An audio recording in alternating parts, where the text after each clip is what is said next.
gahuza imiryango mu karere k'ibiyaga bigari.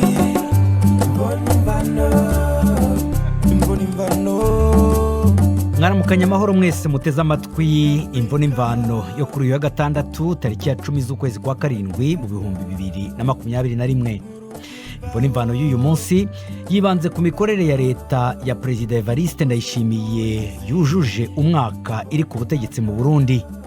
Evariste Ndayishimiye nabo bari kumwe mu butegetsi guhera ku itariki ya 18 z'ukwezi kwa gatandatu mu 2020 bise leta yabo leta mvyeyi leta nkozi. Ubwo baratubwira muri iki kiganiro impamvu bayita gutyo. Ese iyo leta imaze kugera kuki muri uyu mwaka umwe imaze ku butegetsi? Imbogamizi zayo se nazo ni izihe?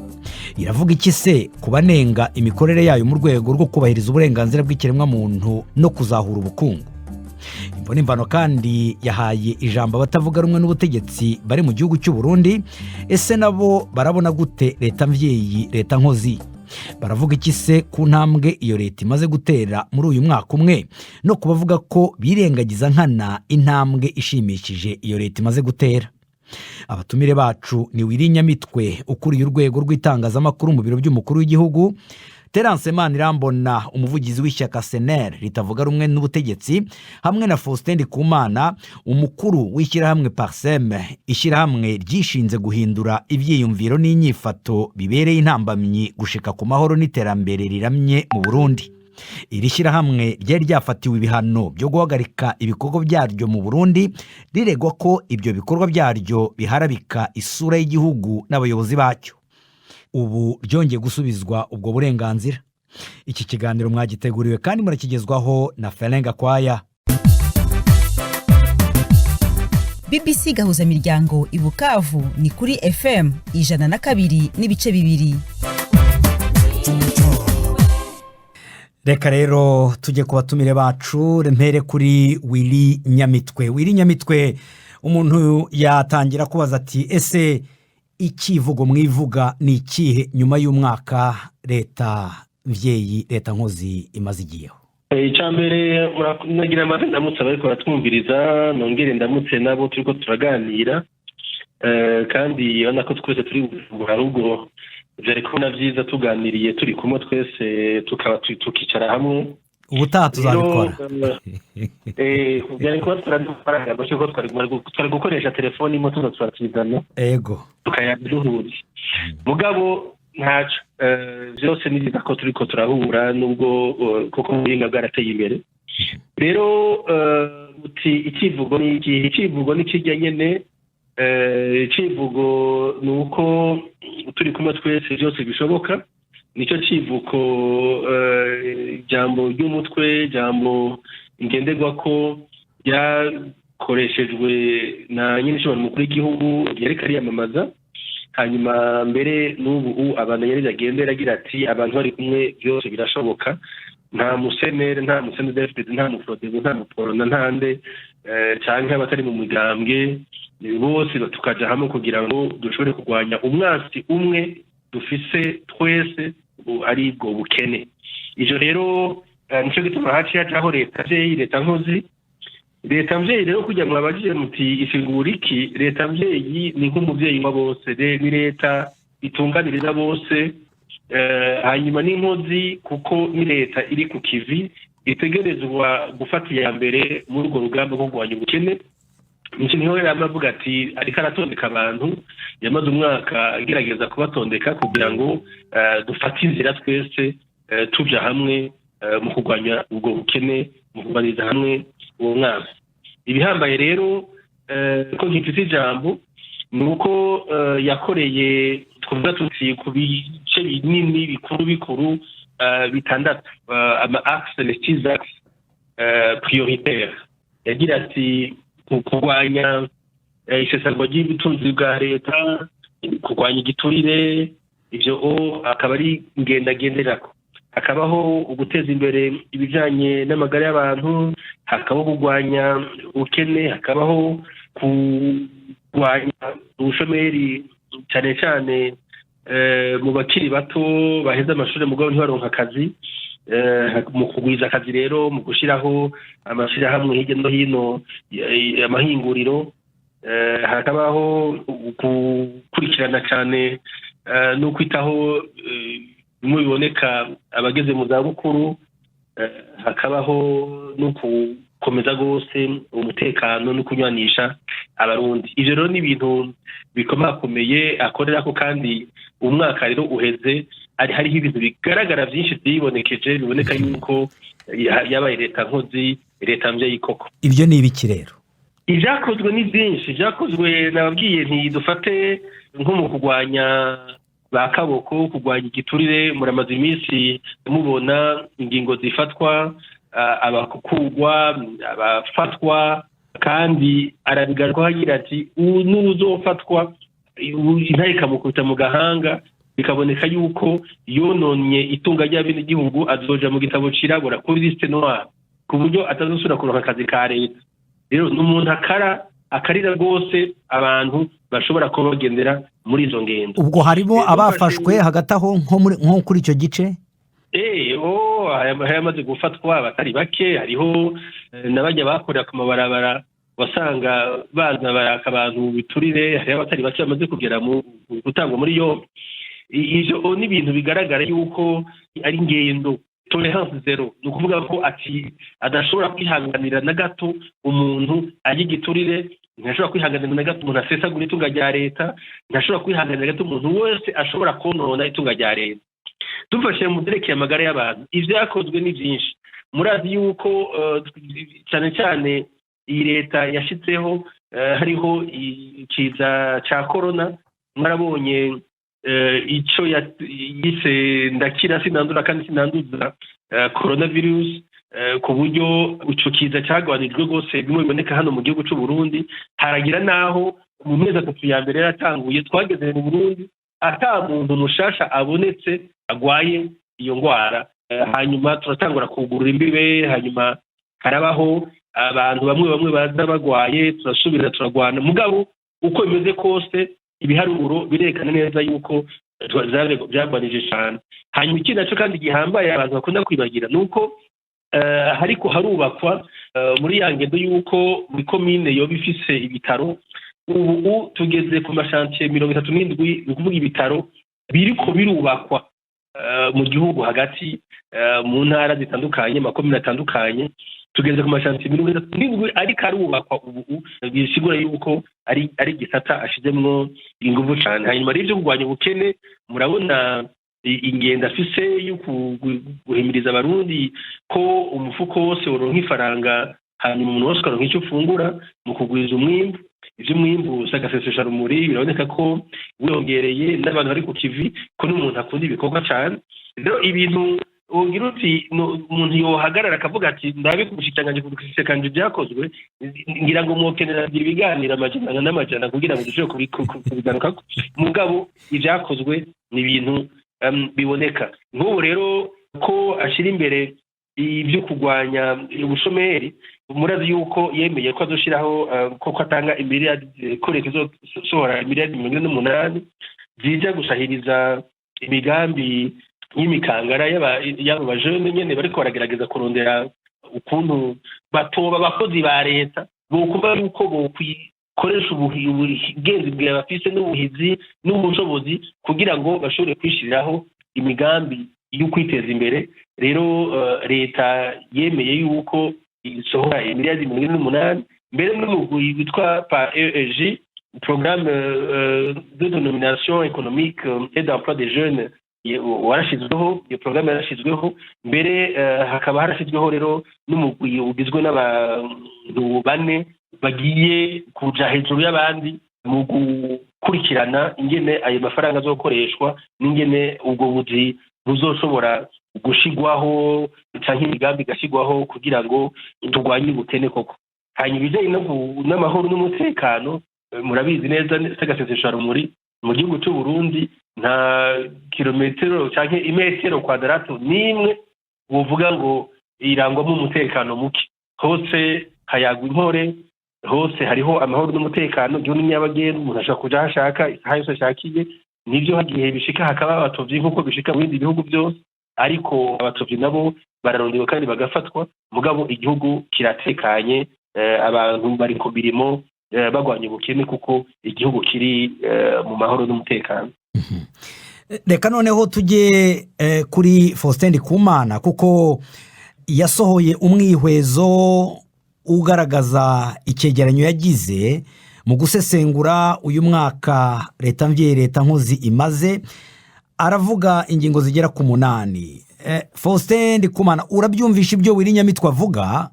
Avuze ibintu umukuru w'igihugu yari yiyemeje na leta ye, avuze n'ibyo bagiye bashyira mu bikorwa n'ibintu bifatika bakoze. Wowe mu mwihezo wawe urabyumva gute? Uko ndabyumva, ubwa mbere hoho ikiringo cy'umwaka ni ikiringo mashara kora icyo umuntu yakoze, ariko kandi si kinini cyane kugira kumbura ibintu umuntu aba ariko yiyemeza bitangure nyene kuboneka mu ko biko biraja mu ngiro. Mugabo sina gito umuntu ashaka kuraba intumbero nk'intwaro nshasha ibi bifise. Ubwa mbere hoho yavuze ati leta nkozi, leta mvyeyi, twebwe turabishigikiye, turaba ko yari byiza. Mbere twe turakuna no kongera kati irashaka kwa leta mvyeyi kandi kitwa ko ari leta nsuku kuko ibije gukorera abanyagihugu, servir le peuple, ni abantu bagashobora kubyumva. Hanyuma ikindi nuko hariho ibyivugo byashitse bivugwa kandi twashima bavuga ati ubu umwe wose uronka icyo ufungura, umufuko wose uronke amafaranga. Hanyuma kandi aravuga abantu baje hamwe ati bagwanye igiturire, intwari ibereye itsimbatare, n'ibindi rero bijanye na za liberté publique n'imwisesuro w'abantu n'ibindi bijanye na gouvernance sécuritaire, ibinyene bijanye n'ivy'umutekano. Twebwe rero ico maze kubona nabonye muri no mwaka bamaze vyibwa, nabonye ko hariho gushaka kubishira mu ngiro. Mugabo ikintu ca mbere jewe nabonye nuko hagaragara ivyiyumviro byiza by'umukuru w'igihugu, mugabo hakabura cadre opérationnel, nukuvuga abatekinisha nk'abantu baba bari munsi yiwe benshi ari nk'abo muri leta ubona ko bafata ingamba kugira ivyo bintu bije mu ngiro, dufatiye ku by'ubuhinga na methodologie ingene bitegeza kugenda. Uko ubundi ibintu naho babiri bifise orientation politique, amastructure yo munsi nukuvuga abungirije hasi bategeza guca bihuta berekana ngene bija kungera. Urabona nk'ubu bavuze ati umunwa wese uronka icyo ufungura, wose uronka amafaranga. Iyo ni nka relance économique. Relance économique rero ikikenera shema, ikikenera ishusho kandi relance économique. Abantu bakavuga bati mbega uno munsi izo sociétés zakabati mbega uno munsi ko umukuru w'igihugu avuze ati umuntu wese uronka icyo ufungura, nuko hari abadafungura, hari iminwe idafungura, mbega kuno munsi ngana gute? Umufuko wose uronka amafaranga, mbega abadafise amafaranga umufuko bangana gute? Ariho rero les indicateurs de référence zibanza kuba kugira umuntu avuga ati mvuye ngaha ibintu byifashe gutya kandi nifuza ko biba bishitse ngaha mu myaka 5 nkadondaraba ku mwaka. Nk'ico rero twari twifuze ko coboneka. Hanyuma twatugisaba kuko niho ucufata ati nzoza ndabona ingene biri kubiratera imbere. Ubundi ikintu nk'ico gitanguye umuntu aragira situation de départ. Ibyo rero nizanze guca zikurikira zibijaka ati yavuze mena wose kufungura nuko hari idafungura, mbwatubwiza ko batuyize mu ikomine hehe mu ntara uku uko abaro ntibiharo biheruka twatubona byavyerekana ko hari abadafungura bashika nka 60%, 50% y'abana bakiri bato. Nibiharo byakora bivuga muri iyo minsi n'amaministere ngaha na za Istebu na pauvreté monétaire, wasanga mu biharo yiseberwa gusohora hari intara zimwe z'usanga irengana 75%. Urumva rero babifashe bakavuga bati bingana gutya reka turabiyo tuje. Ico nico cyategeza kwa cyakoze ho muri no mwaka kubera yo ariyo ntango umwaka ubutangiye. Ikindi mbere yo kujya ku kindi nuko muri uyu mwihwezo wawe ndabona abantu bagera kuri 4 urimo uravugamo bari gukora ibyo bikorwa. Uravugamo société civile, ukavuga ubwo ni imiryango itagengwa na leta, ukavugamo ngo secteur privé, abo ngabo nabo ni ikindi gisata cy'abigenga, hamwe le monde académique, ngira ngo shaka kuvuga abantu hano babahinga, hamwe rero n'abashakashatsi. Aba nibo wowe uvuga wumva bafasha leta kugira ngo ishobore gushyira mu bikorwa ibyo yifuza. wumva hajya nagomba ndabishika ko mfatiye kuri kirya civugo ca twese tuje hamwe. Twese tuje hamwe rero si leta yonyine kuko usanga ibyishoboza ko leta ntibifise abahinga bose mu bintu byose, ntibifise bose ntafise experience mu bintu byose. Haca barasamble maniho navuga tuti aba societe civile bagahamagara bagatera ivyumviro, secteur privé kaza, le monde académique, ubushakashatsi mu Burundi bari bwarasubiye inyuma. Ibigo bishaka bigira ubushakashatsi bikerekana ibyo kugo ahantu hose na recherche scientifique ni ikintu gikomeye mu gihugu ushaka gufata intumbero ushaka. Abona ko ndashaka kuvugira muri ca civugo ca twese tuje hamwe. Aho rero huboneka cadre abo bantu bose ashaka guterera ku buryo bugaragara ivyumviro byabo, ari amanama yagirishijwe, ari abavuga tuti musohora ivyumviro tuberekeho mu bishikana, tugire discussion, ama conference, hamwe ubona yuko mu gihugu haje umwuka wo kugira débat nyene ku bintu bibazo bikuru bikuru. Nk'ubu tuvuge bati umukuru w'igihugu yakoranije inama isesuye yo kurwanya ibiturire, bari muri ico gisata cyose, haba bigenga abashereshere bazi ibyo bintu ababikozemo iki, bakavuga ati tumare nk'iminsi 3 duterera ivyumviro kurwanya igiturire inzira vyofata. Aho rero no kivuga tuti bari ko bafata abantu bose boterera ivyumviro kuri ca kibazo. Aho nariko ndavuga kuri bijya vya twese tuje hamwe. Ivyo rero navyo tugize ibisi ko turabisa amashirahamwe yigenga ko ivyumviro vyova mu migwi nyinshi, kuko hari vyinshi kandi vyoterera igihugu, ugasanga na leta irashoboye kuronka ico ifatirako. Ubwo Wirinyamitwara cyumvishe, reka ukomeze Wirinyamitwara za kugigusubiza. Hanyuma ikindi niki navuga ati urabona plan de relance ifisaba uburyo. Icyo nabonye rero uburyo uravye nk'amafaranga leta izokoresha uyu mwaka ukaraba nayo yakoresha umwaka uheze, difference si nini. Nziza tuwacha tugati impungenge none kwaguzamura ubutunzi bw'igihugu sesuye, uravye nk'ibintu Burundi bukeneye, ibintu bijanye n'ama infrastructure, urana amabarabara menshi dukeneye, ibiraro, ibintu byinshi bishobora gusubirwamo kugira Burundi bushobore kugira bwa butunzi bwiyongera. Kuko nk'ejo mu 2011 ibanki nkuru ya Afrika igeze gusohora icegeranyo cerekana ko mu Burundi twari dukeneye ibikorwa binyiremezo byofasha iterambere bikeneye miliyari 6 z'amadolari. Aho hari nko mu 2011. Ariko uravye ubu rero ukaraba izi ngwane tuzaturajamwo zibiza by'imyuzurire by'ihinduka ry'ibihe, ubona ko hari ibindi vyiyongereye ko habonye kivuko ca Bujumbura, urabona ingene caciye kimera. Aba bantu babangaha kuma impande y'ikiyaga Tanganyika, amabara usanga ari karwa kuba ari arategwa. Musanzwe turakeneye ama infrastructure menshi, bacuvuga ati uravye bije umwaka zokoresha, urabona ati je ntangira impunge nkavuga tuti hoba kigoro kugira amafaranga ashobore kuboneka ku buryo budasanzwe. Ni impunge nuko tubona ko ideni ryo mu gihugu hagati ryaciye riguma riyongera cyane ku buryo usanga ryariyongere nk'iciro 50%. Urabona rigeze ku mamiliyari 2,700. Niki kibazo c'amadovize cagumye kiduhanze kuko kitarafata intumbero nziza ukiboneke ku buryo busesuye turavye bya bikorwa remezo dufise.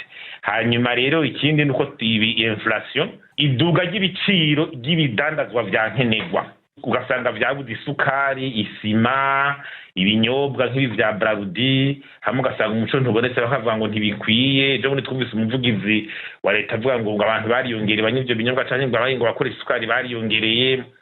Mugo ukiza tuti nuko bavuga ko umwimbu wabananje uri wa wundi, hamukabona ko n'ibiciro kuri bidandazwa vy'ibiribwa ibiciro biguma biriko biraduga hejuru. Nje nkunda ko ndikunze kuri kurabikurikirana, nico no kuraba ingene urudana rwo kugenda abarurimwo ingene biko biragenda. Ariko twe twadushima ingingo umushiranganje cyane ibintu hari hagati mu gihugu yari yatanguye gufata zo gutuza nyene bakaba kugira nk'amatoza mu makomine, mahera toza mu makomine, abantu bazi baratoza amahera uko bishakiye babiciye inyuma ya leta, ukabona ko byari byahagurukiwe.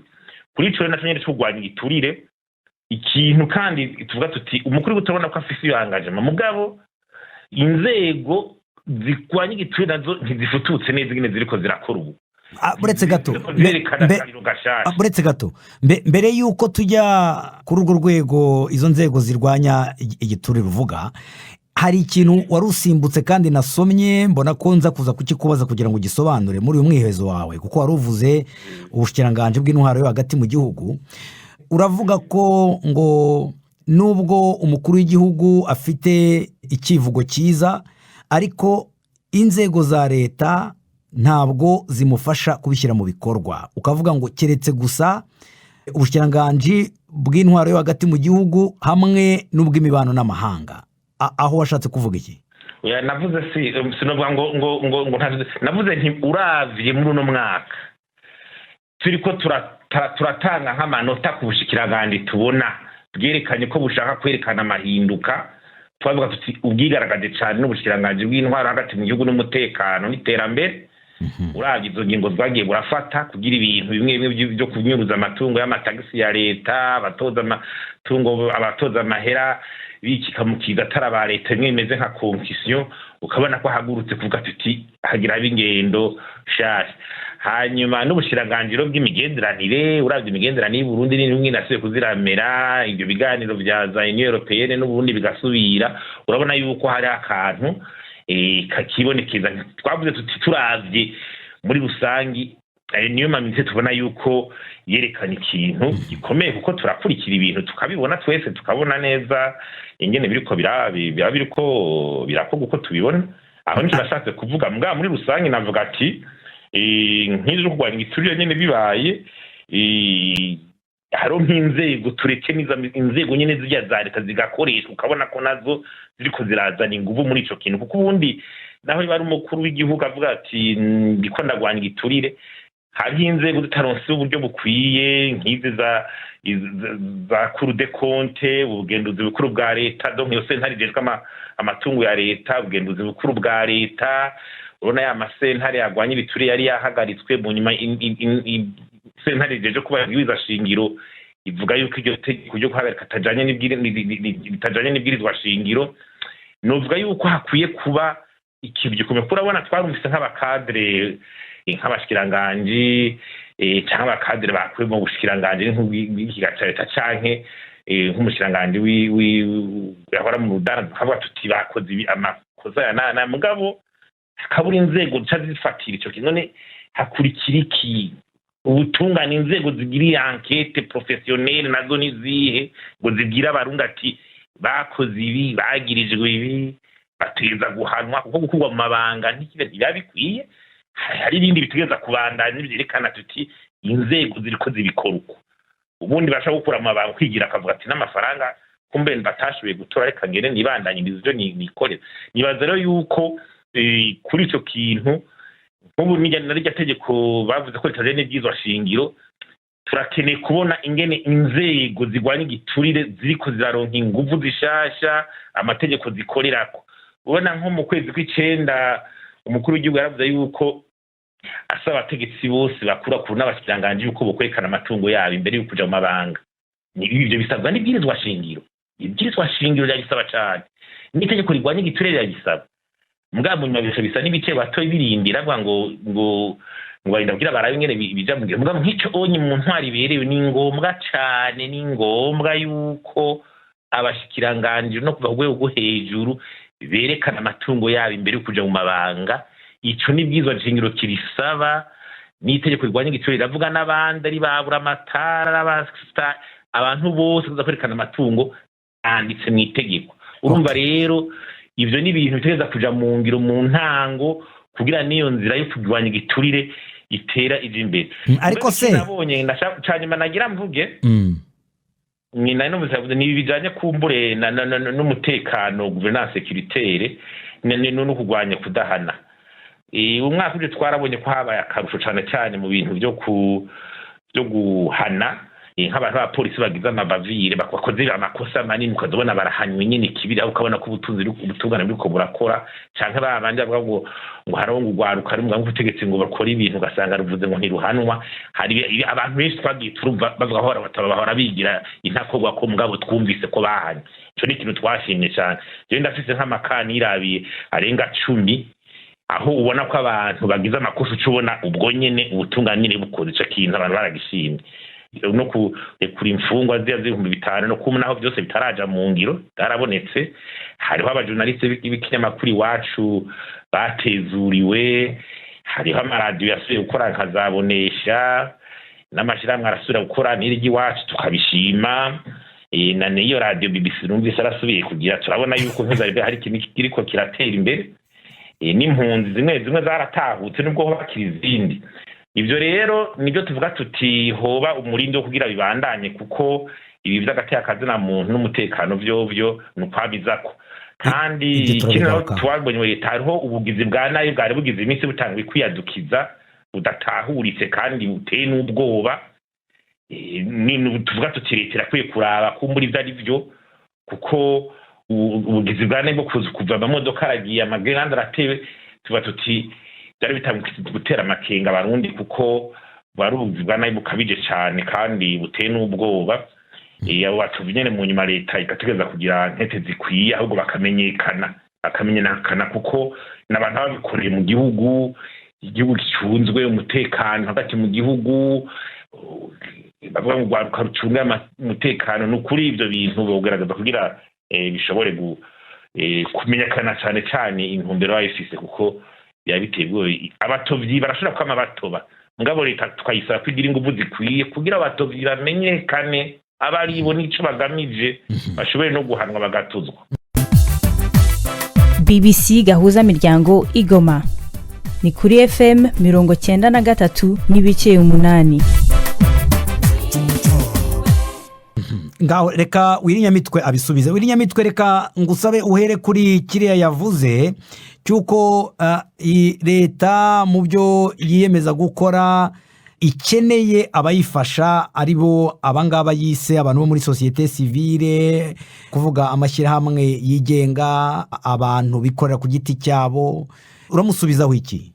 Cyambere ngira ngo ndizera ko aba mu gihugu ko akurikira ibikorwa nyinshi bari mu kirugo akora kandi ibintu biba mu kinyegero ni ibintu bica ku mateleviziyo ku maradiyo bigaca henshi barabona ko yamari mu biganiro nyene n'abantu kuko nivyo ingendo yiwe agira ati turi kumwe twese birashoboka nta numwe asiga inyuma yavuze ngo societe civile aba muri societe civile bahura nawe babonana kenshi bavugana no ku telefone ko asanzwe ari n'umukuru w'igihugu aganira n'abantu kandi akoresha telefone yiwe na za WhatsApp n'indi bakavugana n'abantu bagahanahana ivyiyumviro abari muri secteur privé le monde académique les chercheurs n'abarundi bari hanze bigisha mu za université zikomakomeye bakora mu za Banque Mondiale bakora hehe baravugana n'umukuru w'igihugu n'umuntu ahanuza n'umuntu yicisha bugufi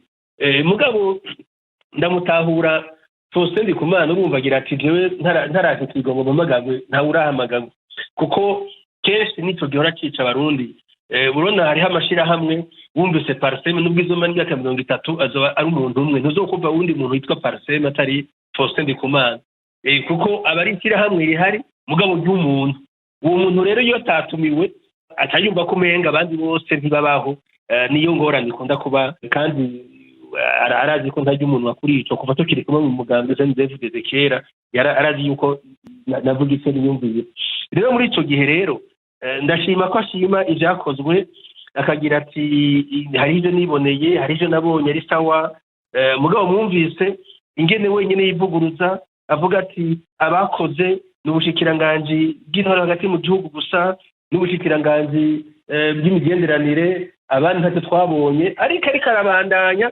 agasagarukana ibintu byo mu bushikiranganji bw'ubutungane ngo urumva ngo hariho ngo bapfunguwe biraboneka ni ibintu twabonye murumva ko hajya bigaragara yuko umuntu burya ariko arakorera ku bintu bidafasha burya leta imbere y'uko itangura akazi hariho plan d'action ubushikiranganji bwose barafise plan d'action annuel barafise PAA iyo plan d'action rero ni ukuvuga imigambi babiyemeje gushyira mu bikorwa imigambi biyemeje umushikiranganji wa mbere yaragiye mu nama nshingamateka kuja gutanga raporo arerekana aho bagejeje dufate nko mu bushikiranganji bw'ubutungane canke bategerezwa gushiraho politique sectorielle ijanye n'ivya PND 2017 nk'icyo ntaco fose ntabake yagikurikire ngo abone aho kigeze. Muri raporo nyakubahwa mushikiranganje wa mbere yatanze yarekanye ko nk'icyo cyakozwe gushika ku bice 80%. Icanki vyerekeye amadosiye kure en force de la chose budget mwarabonye ingene ubutungane ubushikiranganje bwagiye mu ntara zose kugenda kugerageza kugira iryo sekeza nyene kuba mushikiranganje wa mbere avuga ati ico cararanguwe ijana kwijana. Rero sinogenda kubushikiranganje no kwerekana gusa yuko ubushikiranganje bwarakoze ntuvuga ngo n'ubushikiranganje bw'intora hagati mu gihugu gusa canke bw'imigenderanire kuko leta ni imwe. Bagira barafise ibyo bari biyemeje, barafise amanota bafise ku byo bakoze, ibyo bashinzwe kuza ijana kwijana 40 kwijana 75 kwijana n'ibindi. Hari n'ubundi bushikiranganje ubushikiranganje bwose bwaratanze aho bugejeje ku migambi biyemeje. Rero icyo ni ikintu gihambaye no mubwiye. Hanyuma rero cyane cyane twige kumenya yuko igihugu gigizwe n'imiliyoni 10 z'abarundi. Nimba je utanyumvise kuri BBC sinzovuga yuko atamakuru agitanga kuko abarundi bashobora gutanga amakuru ni benshi. Nimba Fosen atarashikirwa ngo umukuru w'igihugu ngo amamagare cyangwa umushikiranganje runaka ngo amamagare bavugane canke umudirecteur general waha ngo bavugane nuko abatarashikirwa nyene. Mugabo abandi bari muri societe civile bamana n'umukuru w'igihugu, bamana n'umushikiranganje wa mbere, bamana n'abashikiranganje bari ku kivi secteur privé, les banques d'assurance, abari mu mashirahamwe atandukanye bama babonanye n'umukuru w'igihugu gushika naho abonana n'ugwaruka, abari mu maprojet y'ugwaruka barabonana raje no kuri tele bakavugana. None uko gusangiza abarundi ikivi no kuvugana n'abarundi, kuvugana n'abari bo bose ba mu mihingo yose, yovuga yuko bidashemeye. Ni ibintu bishemeye rero kuko umukuru w'igihugu n'umuntu yakira n'ubutumwa abanyagihugu bamurugikiye. Yarashizeho n'udusanduku aho umunyagihugu yumve yuko hariho n'uwo murenganije agenda ku ikomine ahantu akashiramo agakete gashikira umukuru w'igihugu.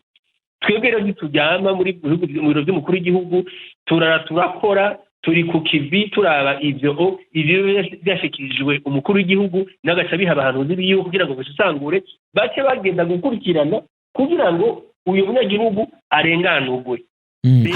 Hanyuma ibi byerekeranye n'akigoro leta igomba gukora kubera ko ngo ibikorwa remezo bikenewe ni byinshi cyane, bikeneye amafaranga menshi cyane, leta igomba gukora akigoro kugira ngo ishobore kugera ku ntego yayo. Icambere nuko leta yobanza abantu babanza gukenguruka ko aho tugeze ubu tugeze heza. Kubona muribuka myaka iheze 2015 igihe hariho abashatse gutembagaza inzego zitore n'abene gihugu, hariho abagiye kuvuga yuko leta mu mezi 3 itazoba igishoboye no guhemba abakozi, guhemba abapolisi, guhemba abasirikari, yuko leta y'u Burundi izoba itenyutse, igihugu izoba gitembagaye kuko abanyaburaya batakizana amafaranga, batagitanga amahera y'amatora n'ibindi. Ariko twaciye duca ubwenge, abarundi baciye baca ubwenge kugira ngo ubumuga cyamenya gutambuka gucumbagira, niho Uburundi bwashoboye kugerageza gukoresha des ressources intérieures ku buryo tugeraho amafaranga yo hagati mu gihugu. Twovuga tuti ku bice byaba 90% Uburundi bushobora kwimenya muri byose, gusumba uko kera mu 2014 twarindira ibice 48% bivuye hanze. Rero nimba bisaba uburyo bwinshi, icambere ni planification, no kwitunganya ukagira uti je nshaka gushikaha. None aho umukuru w'igihugu arinda avuga ati je ndataza 2028 nizigende gusahiriza ibyo kugwiza akazi no gufasha ugwaruka mu migambi yago. Aho ubu hariho ibanki y'ugwaruka, hariho ibanki y'abakenyezi, hariho imiliyoni 10 zahawe hirya no hino imitumba yose y'u Burundi kugira ngo bashireho imigambi y'amakoperative yo gushura kwiteza imbere. Ubukene bwa mbere buri mu mutwe, ubukene bwa mbere buba mu kwiyumvira yuko udashobora gushikaho wifuza gushika. Ubanza kwitunganya ukagira uti je nifuza gushikaha, hanyuma uburyo ukaburondera. None kugushika ubu ko atamukozi wa leta dahembwa, ko bose bahembwa, gushika ubu ko Burundi bwibeshejeho, imiti kaboneka, igitoro kikaboneka yama yegereye twakunda kubona kera ubu nta gihari nuko bisigura yuko Uburundi bugeze ku yindi ntambwe. Ariko arimo aravuga ko amadeni arimo arazamuka cyane araduga ageze kuri 60% niko avuga. Ico kirumvikana ariko icyo nacyo nico abantu biga bama ariko bariga kugira ngo bashobore kugitorera umuti. Ivyo byarabaye icyo turazi neza ko la dette intérieure ubona yuko iba iri kiraduga ku buryo umuntu wese yogira ati mbega tuzoshikahe. Igihambaye rero tugire tuti nuko abahinga bavyiga ku munsi kugira ngo babitorere umuti kandi umuti uzoboneka. Kuko nico abantu bategeza kumenya. Utegerezwa kwibako muri uko kwibako uburyo uhambije ni kubanza gukoresha muga mu kubandanya ugerageza kurondera ingene woshobora gutunganiriza umwene gihugu mu kugwanya cyane ubwo bukene. Rero duhishije ko turi mu nzira nziza, turi mu ngendo nziza, ibisigaye ibyo atashize ko umukuru w'igihugu mu mwaka umwe nawe nyine yavyemeye burya umwaka umwe bari n'igihe gito.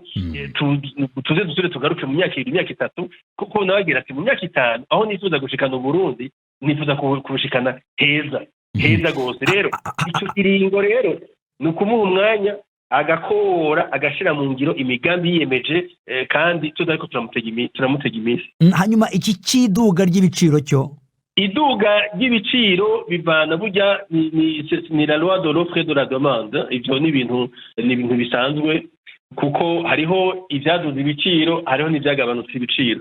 Iyo abantu bariko baragira ibintu by'ibiharuro by'amastatistique hari ahantu bakunda kwihendera.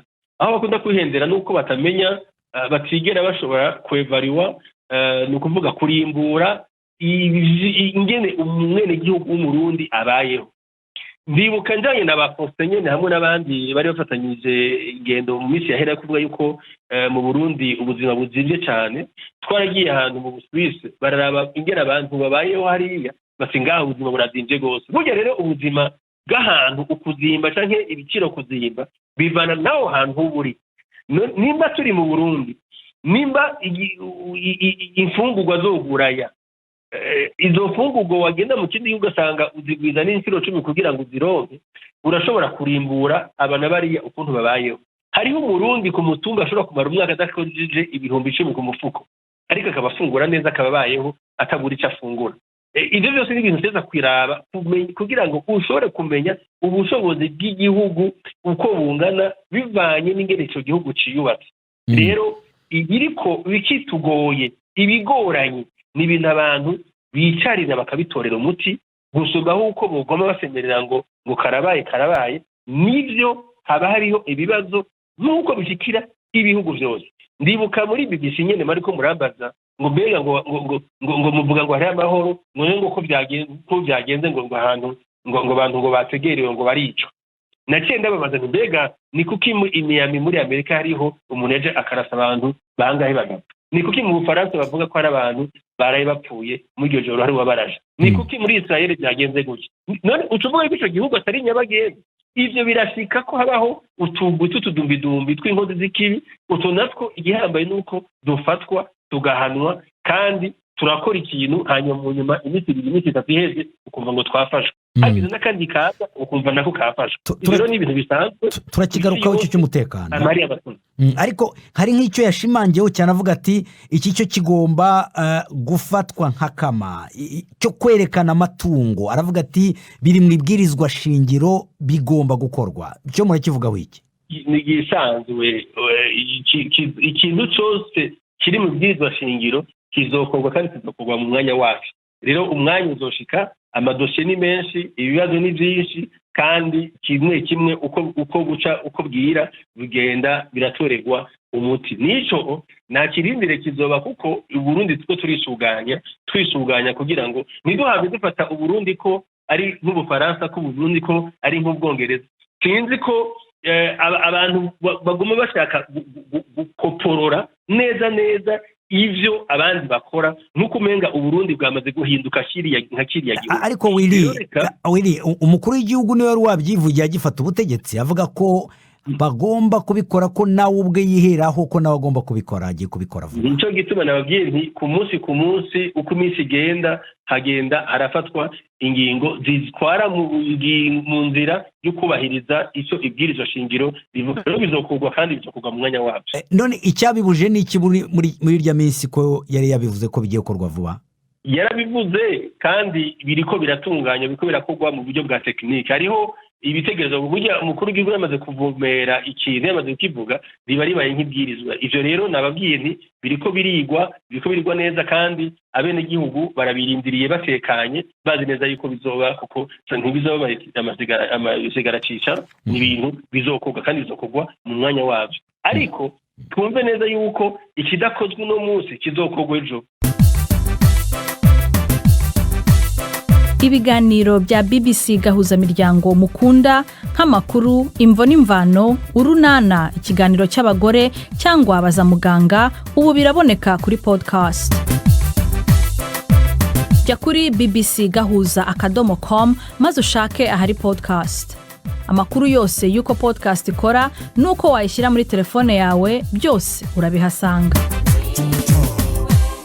Ngira ngo twakomeje kureka Terence Manirambona, wakomeje kumva ibyo Wirinyamitwe na Faustin Ndikumana bavugaga. Wowe muri SNL, mu ishyaka ritavuga rumwe n'ubutegetsi, wumvisha ibyo Wirinyamitwe yadondaguye, leta mvyeyi, leta nkozi yakoze, mwebwe mubibona mute muri uyu mwaka ushize?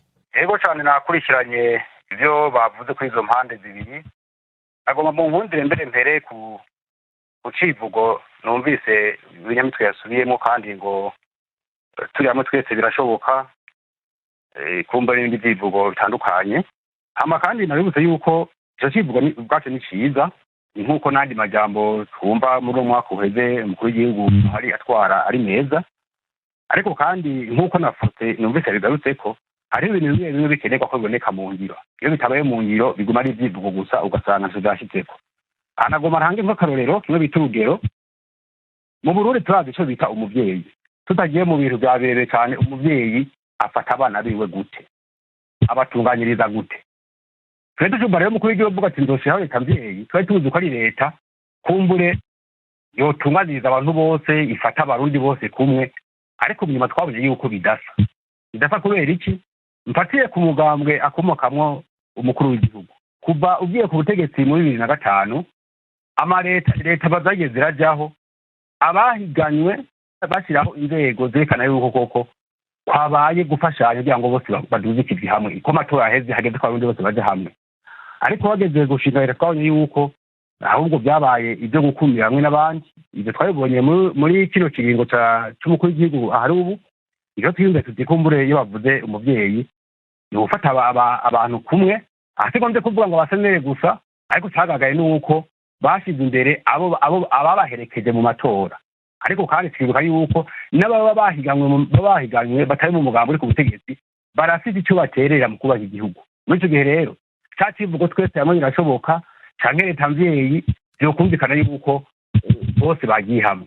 Narigeze kumva igihe kimwe amatora agihera mu Burundi, iyo radio ya BBC kiravuga ishira mu rugero uko imigambwe twisunze ibyo Seni yashikirije imigambwe yarushanya amajwi.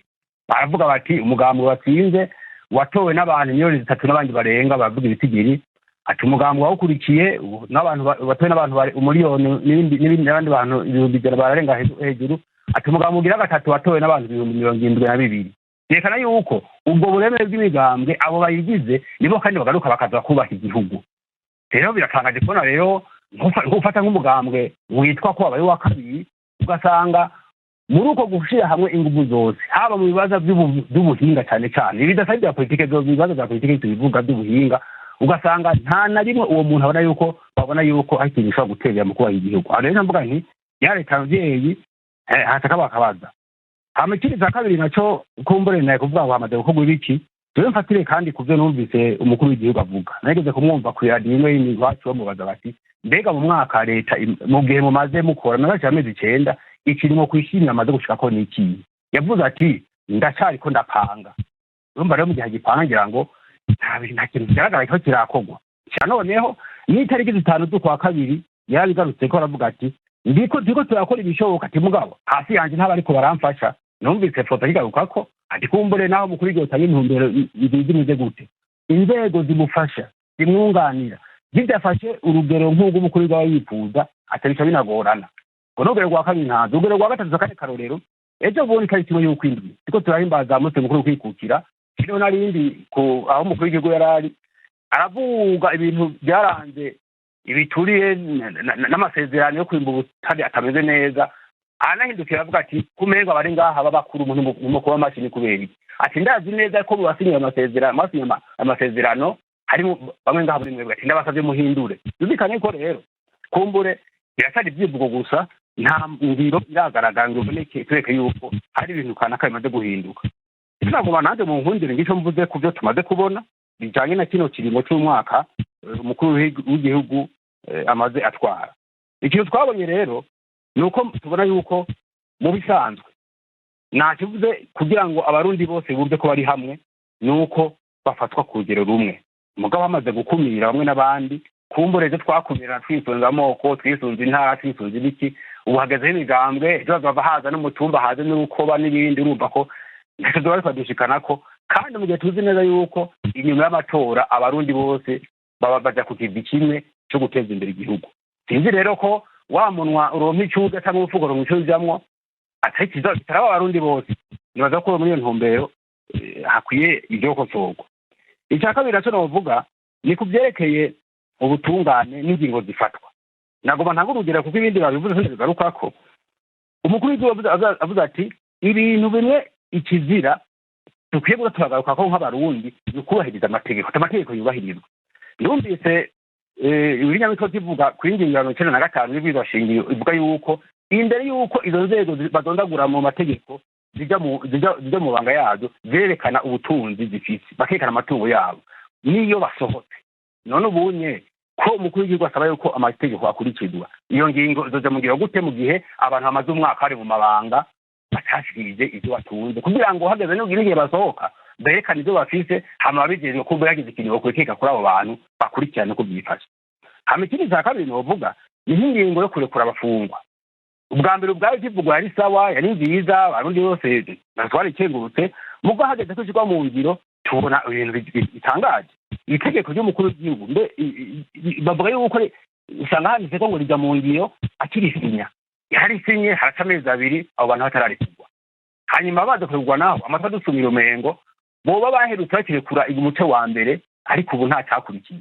hama kandi kugira ngo kandi n'intwaro yerekane yuko izanye no kwita ishusho nshasha yo gutwara twari twiteze yuko turazi ngaho mu Burundi bariho abanafungirwa politiki bariho ijya nino mu busho bariho yuko n'uwo muce w'abarundi wo kwibukwa kugira ngo abantu bose dutangurane umurindi mushasha werekana yuko byaturanze byose bitameze neza mu ntwaro zahize tubitangure bushasha kugira ngo Burundi butera imbere hama ikindi novuga ni kubyerekeye rangiza abantu baracafatwa hohoterwa twege nk'ubu hageze igihe n'inama z'umuganga bidakunda kuzumva ngo muri permanence ingoro y'umugambwe ngo kugira ngo ikoranemwo banza butubwirize muza kwigira muri mu ngoro y'umugambwe n'ibindi nkabiri kandi bakavuga bati iyi nama nticoboka n'ubu tuvugana hari ahantu baje gusohora abanywanyi b'umugambwe sene bari mu ngoro y'umugambwe bari mu nama batiye amarani ntibikunda notanguriro ni byinshi za Mwaro za Cankuzo ibinda abavyeyi byabaye Igitega n'ahandi ijya n'ino za Kayanza ugasanga none n'icyo gihe imigambi idafite uburenganzira bwo gukora amanama yayo kandi yisize amategeko mwumva yuko ibintu ntibimeze neza ku by'ubutunzi naho ngo ntigaruke ko mu ntunge jewe twimura gufata ku bintu bigaragara ibiciro biguma biduga none umunsi tubona biguma biduga hama iki tubaze abarundi kigaragaza yuko abantu bateye imbere mbega uno munsi umurundi ajya kangahe ku munsi kumbure fote yavuze ati hoba ibintu bafatira ko titwahereye ngahaye ariko tubona yuko ibintu bikiri kure nk'ukwezi mbwa twumve tukiza tuti cyangwa bidoza ariko nk'ubu bavuze nk'ikiro cy'isukari ubunye ku bivuga ni 250 ikiro ariko ugiye ku isoko ntunayironka bamwe bakora mu rufuri ugasanga 5-6 bayigurisha turazi ko isukari ifasha ubuzima butandukanye bw'abanyagihugu ariko hasi navuze ibinyobwa bya Brarudi hasi navuze ibikoresho byo kubaka no munsi uzanga byaduze ku rugero rudasanzwe rero mvuga nti ni ibintu byinshi cyane tubona ngo biracari mu byifuzo kumbure no mu majambo ntibiraja mu buryo tubona yuko ibyo umukuru yifuza ibyo leta yiwe yifuza gukora bimaze gutungana muri make numva ari ibyo none reka duhe umwanya Wirinyamitwe agusubize. Wirinyamitwe ngaho musubize kuri ibi amaze kudondagura ku bibazo abona mu mugambwe wabo seneri bafite kuri uyu mwaka ushize leta mvyeyi leta nkozi imaze ku butegetsi. Ahanini ikibazo bafise ni ico nyene, ico bibazo bafise ni guhabo kiri muri bo, ntikiva muri leta yiguma ari imvyeyi iguma itunganiriza bose, ariko bo ndazi neza ko basanzwe bafise ibibazo byo kwitunganiriza ibyabo, abanywanyi bamwe bagenda abandi bagaruka, ibindi biragoye nyine iby'iwabo. Ubona ko kera barabaye senere, bageze muri senere bagiye mu by'amizero birabapana, bamaze kuguma bazunguruka urubye umaze kuba baratora agaca mu nzira no mu byatsi, iyo agize ingorane ataguma zishaka kuzita ku bandi kandi ari ingorane yiteye. Ariko ko yavuze ko babaye aba kabiri, avuga imibare igaragaza ko babaye aba kabiri mu matora, akavuga ati umugambwe wayo wa kabiri ntimuwushyire no muri leta kandi muvuga ko ari leta mvyeyi. None ushira muri leta ubutazi udashatse no kuyizamo asigara ari mu nyuma abonye babimaranye ndabereke kuko arazi ko ndajya umunwa ndamubwire by'ukuri ibintu bihari bigaragara bizwi. Dufate icyambere ni mu nama nshingamateka, none ntibafise abashingamateka mu nama nshingamateka, haragezaho habaho ugushyiraho ibiro by'inama nshingamateka. Mu gushyiraho ibiro by'inama nshingamateka arazi ingene byagenze, umushingamateka yitwa Gwasa Agato yumva ko ategerezwa kuba icegera cy'umukuru w'inama nshingamateka. Uti none ko twifuza umudamu kuko hamaze iprone yazanye umugabo, David yashizeho umugabo, turakeneye ko namwe muduha umugore, kuko niko byama byagenze. Hariho ubwoko bw'abatutsi, ubwoko bw'abahutu abategerezwa kuba bari muri biro. Ubu nawe akagira ati atari jewe Gwasa Agato nta wundi acamo, ni jewe ntegerezwa kuba muri biro y'inama nshingamateka. None uwo mugambwe uzokwamara umuntu umwe, none ko wahora uri mu nama nshingamateka ubu duhe ikibanza abandi. Nawe ati atari jewe, dufuma tubiheba byose. Uwo bashaka kuhashyira bari batoye umushingamateka w'umututsikazi wo mu ntara ya Bujumbura yitwa Kati, aramuzi, ariko baciye bamwangira abasenera ati dusohoke, ntidushobora kwemera atari Gwasa Agato kuko Gwasa yanze. Rero iyo umuntu yamaze kumva yuko umugambi yamariwe we wenyene biba bigoye, kuko azokomera kuri iryo songa gushika ryari ko umugambi ugirwa n'abanywanyi, hanyuma hakabaho ibisikanya. Nibaraba akarero muri CNDD-FDD ibisikanya ingene rigenda riraba, uri gaha kihazoba ari ejo biguma bihinduka uwundaza. Rero iyo umuntu yikumiriye mu nyuma acaza kurira ngo baramukumiriye. Ikindi nagenda asuzume amanama y'imigambwe amaze gutunganya muri kino gihugu. Amanama y'imigambwe nagenda asuzume umukuru w'igihugu wenyine agendamwo, yamaze kugendamo kenshi. N'iryari uwo Gwasa Agato yaje ko asasiba mu nyuma yabura ikibanza hirya no hino, agaca agaruka kwidodomba ngo bamukumiriye kandi aribo banza kwikumira. Ivyo rero ni ibintu bihari muri uyu mugambi wabo. Bafite ingorane y'uko ari umugambi ushingiye ku izina ry'umuntu umwe, hanyuma abo bandi nabo bakaba ari abantu nyine bakurikira mugabo bakabona neza iyo bariko baraja, kuko kugira ngo ushobore kugira ideoloji nziza y'umugambi nuko utegeza kubona ko umugambi utangurira hasi uduga, utangurira hejuru umanuka. Umugambi ni kutegerezwa kumeze, kandi niho n'umugambi ushobora gukomera. Ibikurikira bindi yumva avuga ngo ni ingingo gusa, ngo ntacabona. Umuntu avuga yuko atatabona mu biko birarangurwa, atabona yuko umwimbu wiyongereye, atabona yuko hariho amavuriro akarubakwa, atabona ko hariho imigambi kirafatwa iri kirashirwa mu ngiro yo kurwanya ubukene.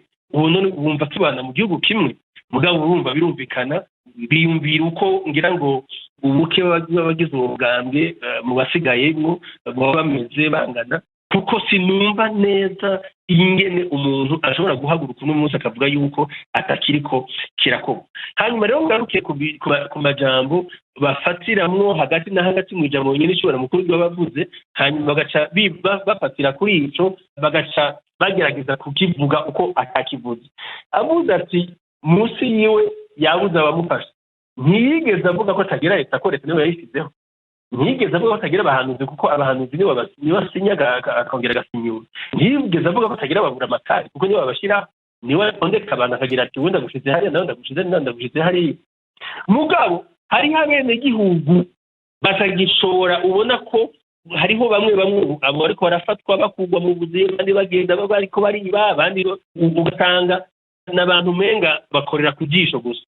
Yaranabisiguye mu kiganiro yatanze, aravuga ati n'abo bantu turi kumwe bidoga nkanje kuko ubona nko mu bigisha abifata nabi, ugasanga barashurashiza abana, ugasanga nibo bategerejwe kurera abana. None umukuru w'igihugu ko ari se Barundi ko agwanira indero nziza, azoyongera aje no kwigisha akarangamutima ko gukunda igihugu no kugendera indero nziza n'ubuntu no mu mashuri. Ategereza kuba bafise abamufasha, hajya amashuri abamufasha rero nabo barimu nabo barezi. Iyo hageze ugasanga hariho n'abahumvisha abana, bumvisha byumvikana neza yuko ririya jambo aba rivuze kandi afise icyo arikuyeko.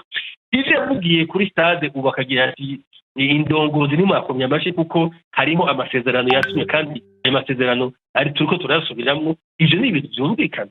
None abasinye amasezerano sabe n'igihugu ari ku mutumba, abasinye amasezerano ni indongozi. Mugabo iyo avuze indongozi mwumve neza yuko hariho indongozi zagiye zabishishikanije n'izizi, hanyuma abo bandi bahasanze bagahasanga hariho amasezerano atameze neza, bagaca bajya kara umukuru w'igihugu ati yamara nubwo ndi muri kino kibanza hariho amasezerano yasinywe n'umushikiranganje kanaka canke umudeje kanaka, ariko ayo masezerano ntameze neza, nabo baba bayadomye ko urutoke. Rero iko bimeze kose turi mu nzira nziza yo gushobora kwitunganiriza ibyacu buke buke mu ngendo y'abarundi, kandi mu ngendo nziza yo gushobora gushika kwihangiro twihaye. Hariho plan d'action, iyo plan d'action umwaka wa mbere urahera, hakabaho iyindi plan d'action mbere izokwigwa. Uwo ni umugambi, hariho umugambi iri kirigwa kuko ubushikiranganje bwose bwaramaze kurungika mu biro bya nyir'ishobora mukuru w'igihugu imigambi biyemeje gushikako, biriko birigwa kugira ngo tubisuzume, hanyuma bandanye bari ku kivi baze basubire kurimburwa umwaka uheze, barabe umwe ico yashitseko. Ivyo rero nivyo niko amaleta yose yo kwisi akora. So umuntu haguruka ngo je ntakiriko kirakorwa ntacyo babonye gute, kandi ibyo bakora babishyira ku maradiyo, babyandika mu binyamakuru, babivuga ku mateleviziyo. Murumva rero yuko nciriye mu ijambo Wirinyamitwe atarangije gusubiza Terence Manirambona, nuko impaka zabaye ndende bituma iki kiganiro kivamo ibiganiro bibiri. Iki gice cya kabiri rero tukazagitisha kuwa gatandatu utaha, tuzakomeza aho ducumbikiye ubu. Mbe nshimiye Wirinyamitwe, Faustin Ndikumana, Terence Manirambona twari kumwe muri kino kiganiro. Shimire na bagenzi banje bamfashije kugitegura, Jacques Niyitegeka, Prime Ndikumagenge, Ali Yusufu Mugenzi hamwe na Mike Rigards wari mu buhinga bw'ibyuma. Mbashimire namwe mwese mwateze amatwi kino kiganiro, nanabibutsa yuko iki kiganiro mu cyumva kuri Kisoro FM muri Uganda, kuri internet ku rubuga rwa bbcgahuza.com no kuri Facebook kuri BBC Gahuza. Mwari kumwe na Fenenga Kwaya na Huta kuri BBC Gahuza Miryango mu karere k'ibiyaga bigari. Mbona imvano